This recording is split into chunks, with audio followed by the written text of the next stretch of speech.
everyone, welcome back to Sunshine and Country. Today we're going to be talking about a medicine called Corid and how to treat coccidiosis in your chickens and also in turkeys. If you haven't yet, please subscribe and help us out and help us continue to grow and go and just expand our knowledge out there with other people who are doing the farming and homesteading or just have animals that they need to take care of. As you guys may be well aware of, going into the future, we're going to have to depend a lot more on ourselves than what we've been used to because there's a lot of shortages going around. With that said, I hope you will leave a comment. If you have any questions about this, leave a comment down below. Please leave a nice comment, be respectful, or else I will not reply to your comment. This is something I do for fun and help other people. This is not a job for me, and I don't get paid to do it, nor am I being sponsored by this Corid company or any other company to do this. This is just my experience. So if you're in doubt about anything with your animals or pets, please contact a professional first, a veterinarian or something like that. I am not a professional. This is just my experience and what has worked for me. With that being said, let me come around here and show you. This is what we use. We use the liquid. We have used the powder. They make a powder that's water soluble and it treats coccidiosis. They also make the liquid. You can find it on Amazon right now. You can also find it in Tractor Supply and maybe some other local, farm stores near you. And what you want to do is look at the back and it'll tell you how to measure everything out. That's what we did. I'm not going to go into all the details, but you do need to read the back first. And then for us, we found for our needs, we just needed the 2 teaspoons or 10 milliliters per gallon. And we wrote it on the top here so we would not forget, and wrote it on the front. My husband did.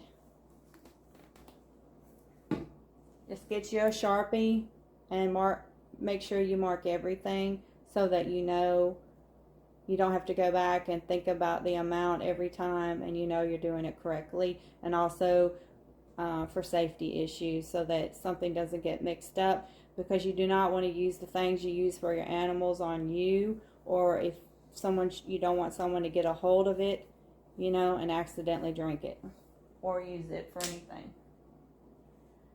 We also have this little measuring cup that we got that probably came with some other medicine for humans, but you could probably buy these somewhere, maybe around the pharmacy area. You could pick some up in a grocery store.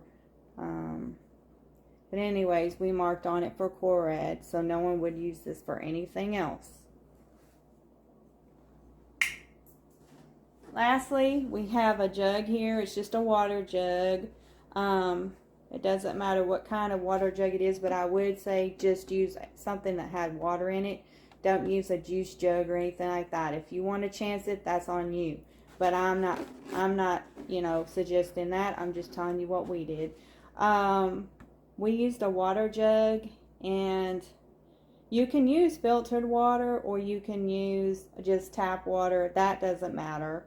And just label it so that since this is drinking water, you don't want someone to think that's what's in here. So make sure you label it. Because if you see the Corid here, it's very light colored, and when you water it down, the more you water it down, the more it looks like water. Okay, let's move on from there. What you want to do is go ahead, and you're not going to be able to see me, but I'm going to fill this about halfway up with tap water, and then I'll be right back. So 2 things I forgot to mention. This is a gallon jug, and I'm just putting water in here right now. There is no medication.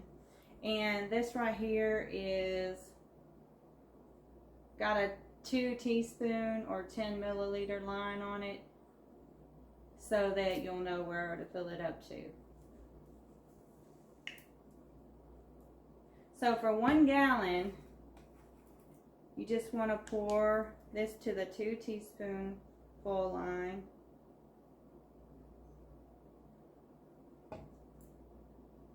Right there.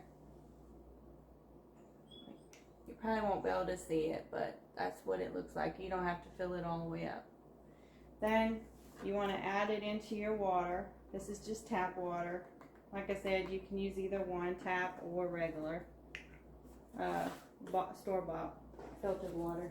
So I finished filling it up with more water, and this is what it looks like. Also, you want to give it a shake. Make sure the lid's on good and give it a shake. But see, looks just like water.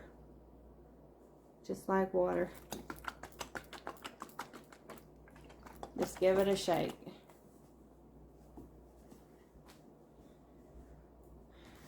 Also put the lid back on. Now, if you have a chick, you can use this for chicks or full-grown chickens. Same full-grown turkeys or in turkey poults. If you're using it in one that seems like it's sick and it needs immediate, you know, it won't drink water and it needs immediate care, you can go ahead, and I have this syringe here.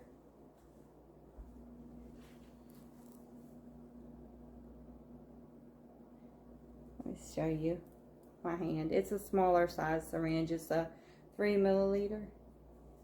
So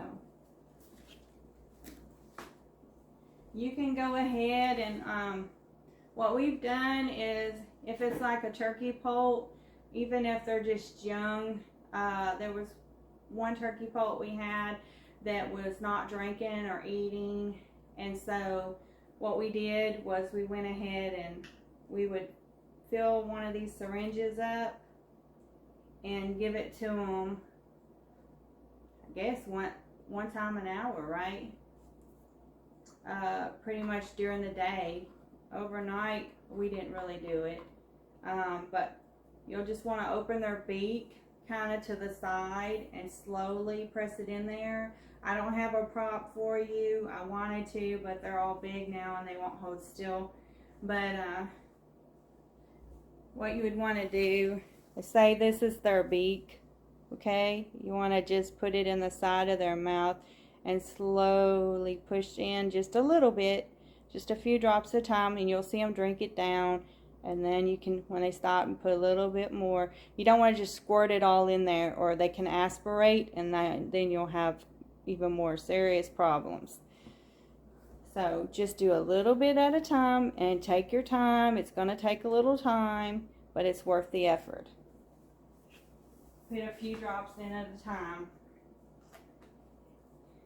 And that's really all there is to using Corid. Now, if you have bigger tubs and things, you'll want to use, you know, a different measurement for that. And if you have any questions on that, you know, if I can, I'll answer them. I mean, if I can't, I won't be able to, but I will try. And also, one other thing I like to mention is with coccidiosis, one of ours, when you treat one, if you have one in the flock that has it, you need to treat the whole flock. And if you have one that's specifically sickly and not eating, you need to isolate it, bring it inside, put it in some kind of bin or brooder or cage or something, or like one of those little dog pet carriers, or crates. Dog crates will work well. And you'll want to put some pine shavings in there, or some kind of something it won't slip on, and give it, you can give it some regular water. You can also give it water with this in it too instead, because if it starts getting better, it will start drinking water. And anyways, you may need to give it a little heat if it's a young one. You might need to give it a little heat lamp. Ours, I can only speak to the young ones. I've never really treated any older ones. Our older ones have always been healthy. But we did have a baby poult that was about a couple weeks old, was it? Mm-hmm. And we did give it some supplemental heat. It was about, some people may disagree with this, but it seemed to like it around 90 degrees.